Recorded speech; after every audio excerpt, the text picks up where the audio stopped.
900ला 1 किलोचे येते का 1.5 किलोचे आले आले बघा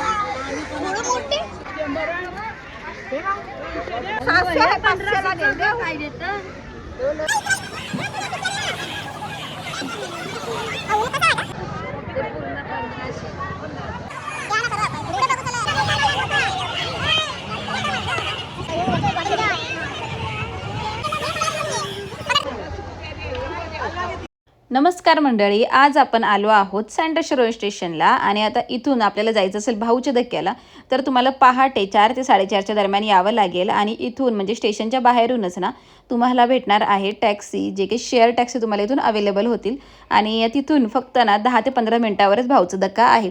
तर आम्ही आलो आहोत आमच्या गाडीने, कारण आता आम्हाला उशीर झाला आहे, जवळजवळ वाजले आहेत 7. तर 7 ते 7:30च्या दरम्यान आम्ही निघालो आहोत आमच्या घरून आणि तुम्ही बघू शकता इथे छान प्रकारे होलसेल रेटमध्ये हवी तेवढी मच्छी तुम्ही घेऊन जाऊ शकता. तुम्हाला पाहिजे तेवढी मच्छी तुम्ही इथून घेऊ शकता आणि त्याचबरोबर ना जर तुम्हाला घरी खाण्यासाठी पण मच्छी हवी असेल ना ती पण तुम्ही इथून घेऊ शकता. म्हणजे रिटेलमध्ये सुद्धा तुम्ही मच्छी घेऊ शकता आणि एकदम कमी दरामध्ये तुम्ही इथून घेऊ शकता. तर आता सध्या पावसाळ्याचे दिवस असल्यामुळे ना बंदर जे आहे भाऊचा धक्का बंद आहे, पण इथे बाहेर ना मच्छीवाले येऊन बसतात. आता फिशिंग सध्या बंद का आहे तर ना माशांचा प्रजनन काळ चालू असतो, त्याच्यामुळे फिशिंग ही सध्या तरी बंद असते. पण रक्षाबंधनच्या नंतर ही फिशिंग जी आहे ते पूर्णपणे पुन्हा चालू होणार आहे. तर त्याचा अजून छान ब्लॉग ना मी काढण्याचा प्रयत्न करेन. आता सध्या तरी ना हे सगळे ना भाऊच्या धक्क्याच्या बाहेर आहेत, पण तरी पण ना रेट जो आहे ना तो एकदम कमीच आहे. आणि आता तुम्ही इथे बघू शकता, इथे पापलेट आहे, सुरमई आहे, बांगडा, त्याच्यानंतर शिंपले आणि सगळ्यांचे फेवरेट प्रॉन्स, म्हणजे खूप वेगवेगळ्या प्रकारच्या इथे फिश आहेत. त्याच्यानंतर बेबी शार्क वगैरे सुद्धा आहे, खेकडे आहेत आणि एकदम रिझनेबल रेटमध्ये तुम्हाला इथे अवेलेबल होतात. जर तुम्ही धक्क्याला जाल ना प्रॉपर तर ती तुम्हाला अजून कमी रेटमध्ये भेटेल, पण आता सध्या फिशिंग बंद असल्यामुळे ना थोडाफार रेट इकडे तिकडे होऊ शकतो. तर आम्ही ना एक सुरमई घेतली इथून, पापलेट घेतले आणि त्याचबरोबर ना शिंपले घेतले. तर शिंपले आम्ही फर्स्ट टाईम ट्राय केले लाईफमध्ये, मला ते खायचे होते कारण मी त्याचे व्लॉग बघितले होते, भरपूर व्हिडिओ बघितले होते. आणि ते पापलेट जेवढे तुम्हाला इथे दिसत आहेत ना, तर इथे 8 जे पापलेट आहेत ना ते आम्ही 550ला 8 पापलेट घेतले. म्हणजे किती रिझनेबल रेट आहे तुम्ही बघू शकता. जर धक्का चालू असताना तर तुम्हाला अजून कमी रेटमध्ये तुम्हाला भेटले असते. ज्यांना कोणाला खूप फिश वगैरे खायचं शॉकिंग आहेत ना ते इथे जाऊन ना फिश वगैरे विकत घेऊ शकतात आणि रेट जे आहे ते पापलेटच्या साईजनुसार कमी जास्त होऊ शकतात. 1200चे 1500चे बोला काय कसं आहे भैया, कसं आहे? ये 100 का मान गए, 100 का कितना एक? तीसरी है, गावठी गावठी आहे का? गावठी माल आहे.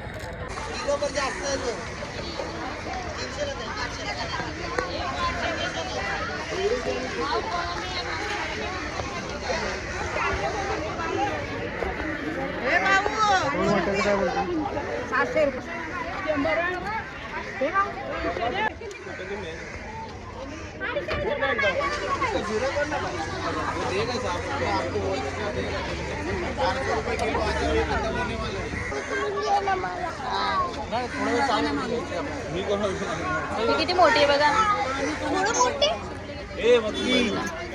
हात न बोला उससे ती मोठी आहे. काय माहिती कशी आम्ही देईन घे पाहिजे मी 2 लावून देईन. काय घेतलं का? खेकडे खेकडे बोंबील घ्या.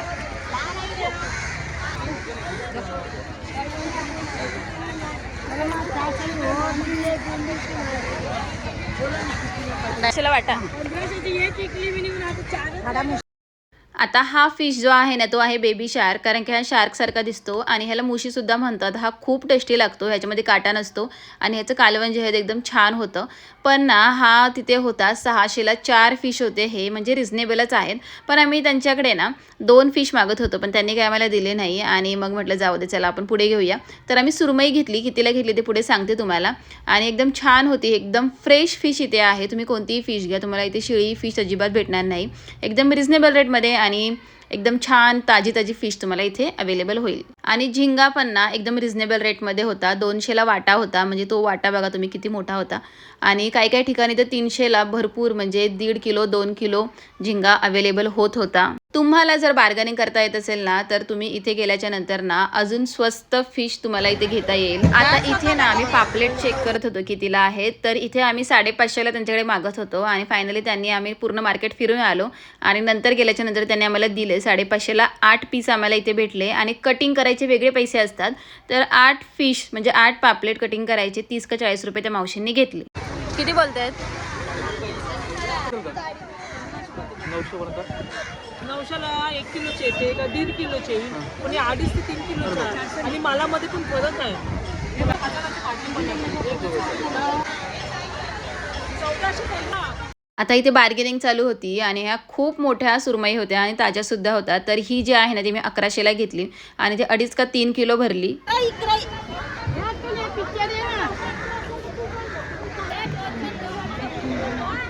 कसं वाटतं?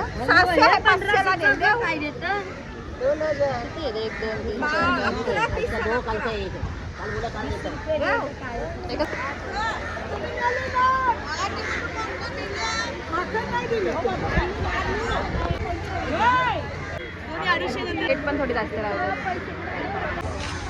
चला पोच देता येते. तर फिशचं तोंड उघडून बघायचं आहे आणि जर आतमध्ये रेड असेल तर ती फिश ताजी आहे आणि आतमध्ये जर काळी असेल तर ती फिश शिळी आहे असे समजावे.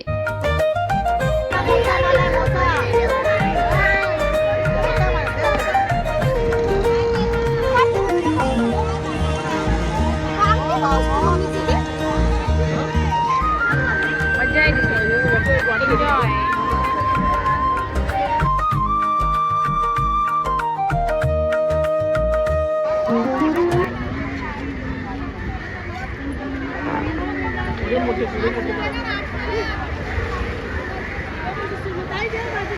पापलेट, सुरमई आणि शिंपले आम्ही घेतले आहे. तर शिंपले जे आहे ते 200ला 3 गड्ड्या घेतल्या आहेत, तुम्ही तिथे बघितल्या असतील त्या. आणि त्याच्यानंतर पापलेट घेतले आणि सुरमई घेतले. पापलेट जे आहेत ते 550ला घेतले आहेत 8 पीस आणि सुरमई जी आहे ते 1100ला घेतली आहे. ती जवळ 2.5 ते 3 किलो भरली आहे.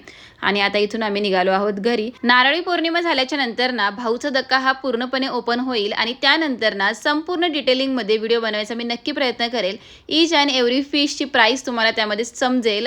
तोपर्यंत हा व्लॉग कसा वाटला हे कमेंट करून मला नक्की सांगा आणि त्याचबरोबर चॅनलला फॉलो आणि सबस्क्राईब करायला अजिबात विसरू नका. भेटूया अशाच एका छानशा व्लॉगमध्ये. तोपर्यंत सर्वांना बाय.